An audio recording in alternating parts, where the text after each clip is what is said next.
flag as they restart. Rusty Wallace picked up a spot on pit road, so he is second behind Elliott Sadler and ahead of Kyle Busch. Mark Martin is fourth. Matt Kenseth, Greg Biffle.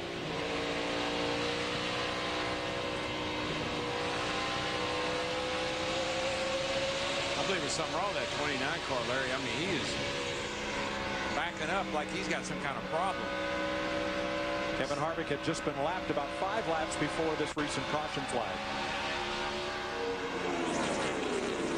You know, we've watched Kyle Busch the last 2 restarts be able to go right up there and drive by Elliott Sadler and take the lead. Not happening this time because, of course, he has Rusty Wallace in the 2 car up there in front of him.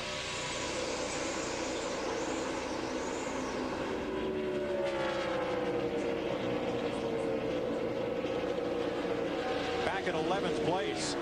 Fierce battle here. Brian Vickers, his teammate Jimmy Johnson, and Tony Stewart were all side by side down at turn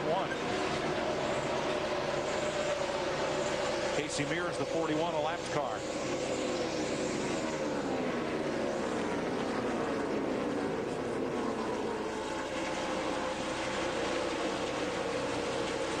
Right behind this group here, in fact, right behind Dale Jarrett, the 88 car that's been steadily getting better and better as the day goes on. Michael Waltrip in that 15 car, he has now moved into the top 15 up in the 14th position, riding here with him.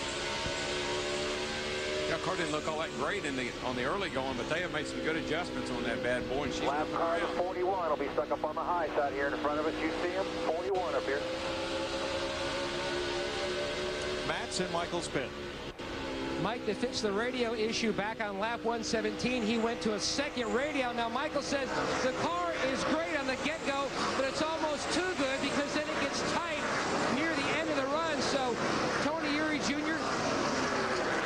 has contact between the 20 and the 48. Let's go back upstairs. Yeah, they're having a whale of a battle there. The 48 and the 20 were, and I don't know who's winning. Well, the lap before, Tony had gotten right to the left rear corner of Jimmy Johnson. No contact. But this last time around, looked like Jimmy came up into Stewart. Let's look at it again. This is just called trading paint right here. Wow. I mean, Tony just cut down on him. But it looks like possibly Tony Stewart has a left rear tire rub now. Yeah, I don't know, Tony. This looked like he didn't really know or didn't really care that the 48 was there. Because he was going to try to go low to go by Kevin Harvick in the 29 car that was on the high side. I'm not sure that little battle's over with yet. Ryan Newman takes 7th from Jeremy Mayfield. That 12 has all the look of being one of the cars you're going to need to beat today. Yeah, you know, they made an adjustment on the last caution before this one, and it didn't like it. It kind of backed up, but it looks like they fixed it. Well, it didn't like those just two right side tires. That's what it was, exactly. Yeah. I think it likes 4 tires.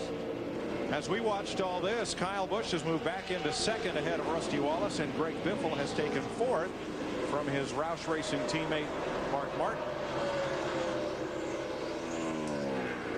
You're also going to have to contend with this kid before the day is over.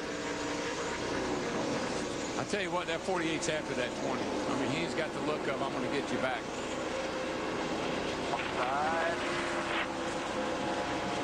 I'd be a little bit concerned if I was driving that 20 car. Be smart with it, Jimmy. He's racing to keep his head above water or racing to go to New York. That's the kind of advice you need to hear. That's pretty cool right there. I like that. Clear, buddy.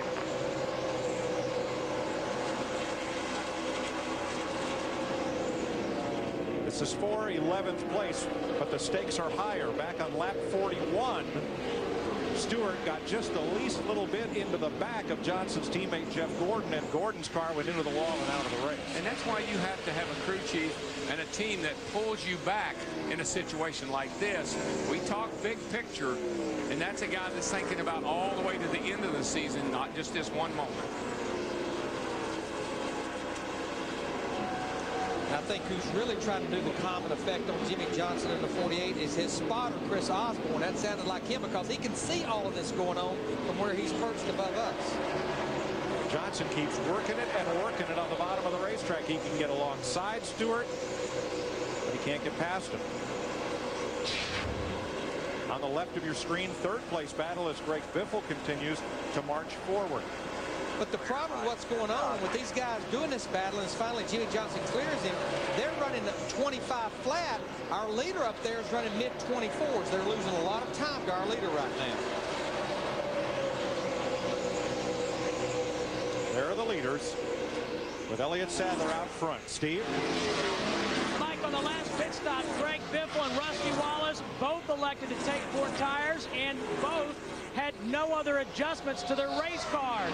Greg Biffle had a little bit of a slow stop, or his pit crew, I should say, did, but Biffle's been able to fight his way back up into 3rd position. For the first time in his Nextel Cup career, Elliott Sadler has led more than 100 laps in a single race.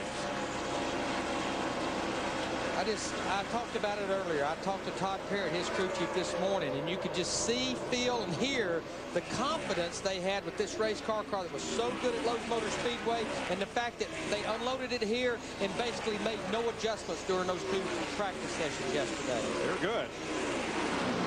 Now Jimmy Johnson is settled in 11th. Michael Waltrip separates him from Tony Stewart, who is now settled in 13th, just ahead of Jeff Burton. Matt? Larry Mack, you were exactly right. That calm voice who had his head on and looking at the bigger picture high atop the grandstand was indeed spotter Chris Osborne, who, surprisingly, his nickname, Crazy. And that's what you have to do with these drivers. Again, these guys are out there beating and banging on each other, and it's up to that spotter and that crew chief to pull that common effect back on that driver. Big picture. That is the points leader, Jimmy Johnson.